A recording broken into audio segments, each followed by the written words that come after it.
Hi guys, welcome to COIC. Today I want to go through a technique for building endurance, upping your ability to suffer and kind of grit your teeth and just get through it, which I am not saying is the right answer all the time. It's not always the right technique, it's not always the right tool to use in every situation, because obviously grit is kind of putting blinders on and just getting to the end goal no matter the cost. So I'm not saying it's always good, but it's a good tool to have in your belt, just because sometimes there's just like editing these videos, it's not fun. Working on like self-help stuff, sometimes looking at the past isn't fun, but you have to understand what happened, as we discussed in previous videos, and just general life stages or marathons, or like there's loads of ways that places where grit should be used. So the technique we're going to go through today comes from an old, quite famous psychology experiment called the Marshmellow test. And you might have heard this, maybe not, I don't know. Basically, the test is that you sit a kid down, you put a marshmallow in front of them, and if they're able to wait 5 minutes, they get 2 marshmallows instead.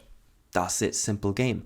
But it's a surprisingly good indicator for later life success, because essentially what the game tests is your ability to delay gratification. And I know this has nothing to do with endurance. Why am I bringing it up? Give me a second. So it is. Just so you know, or whatever, the Marshmellow test is the second best predictor, second to IQ, for later life success. And neither of those account for everything. There's loads of wiggle room. Don't worry about it. It's just our best guess. But, okay, so what's the difference between the kids that were able to wait the 5 minutes, and what's the difference between those that couldn't?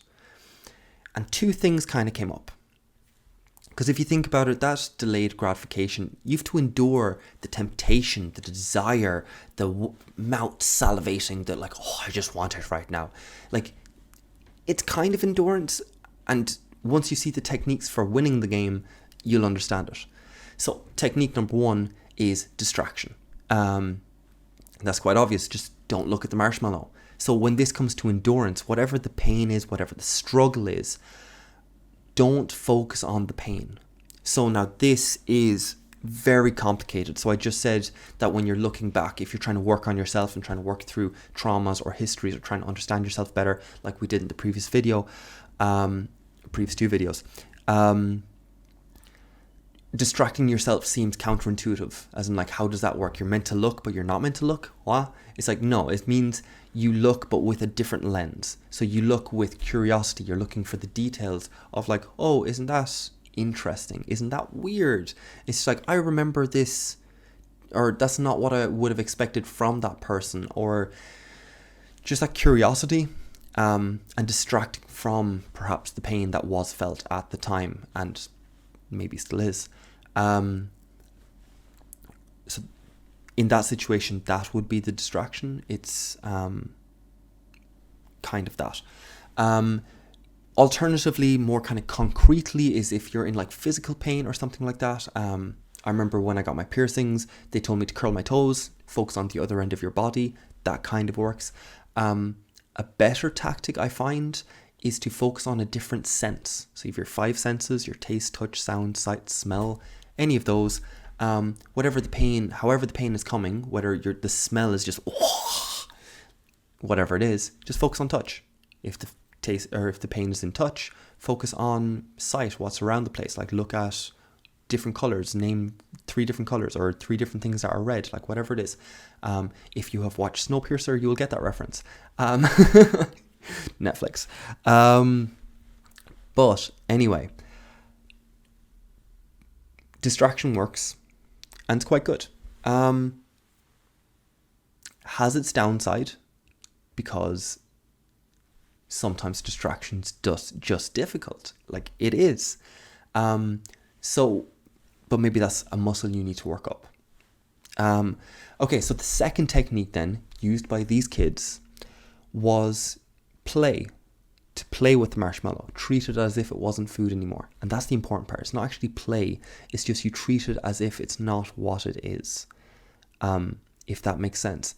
And so if we're going to go back to self-work, looking through your own story, looking through your environment, treating it like a computer, or treating it like a simulation thing or something like that, or treating it like a mathematical equation, or just being interested in the interactions and treating it like some sort of alchemistic chemical fucking compound where everything's mixing in together and you're just like, ooh, isn't that interesting? It essentially, on that front, it kind of links into the distraction one. Like you're kind of using both. But then think of on like physical pain or something like that.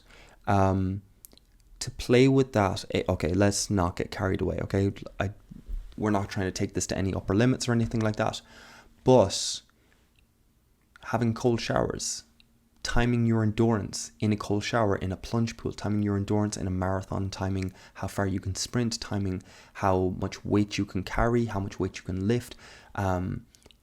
There's plenty of examples of this where we turn it into a game. And there's plenty of things that, like, why on earth would you lift 200 kg off the ground unless it was made a game and you have this big strongman competition, and then they'll do that no problem 3 times over. So that's your 2 techniques. As with all of these resiliency videos, I do want you to apply this. I want you to test it out. So pick a habit that you want to build, because there's going to be pain associated with building a new habit, and I want you to try to either distract yourself while you're doing it, try to focus on something else. So example would be taking a cold shower. Try and focus on the smell in a cold shower. Try and focus on the lighting or whatever. Try and focus on the taste in your mouth of the toothpaste, like whatever it is. Distract or turn it into a game. Play with it, and see if you can last 30 seconds this morning, a minute tomorrow morning, whatever it is. Time it, see if you're getting better. Likelihood is you'll respond to one better than the other, and that's good to know. So try to figure that one out. At minimum, try to actually apply it on a second level, and then really try to generalize it out to many different things.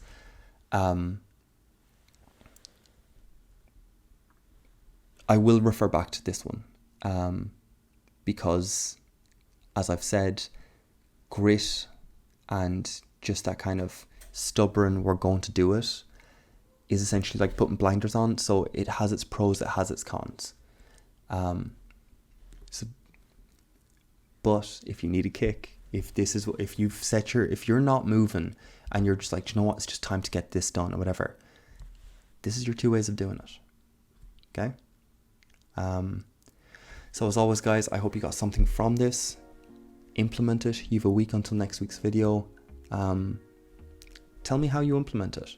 What sort of routine you bring up, what sort of meditation you do, or something like that, where it just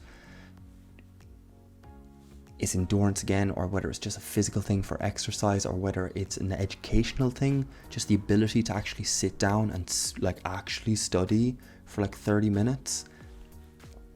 Can you distract from the headache? Can you distract from the distractions? Or can you make it into a game? Perhaps that's better for studying. Let me know how you get on this week. And I hope you get something from this. I will see you again next Tuesday, guys. Bye.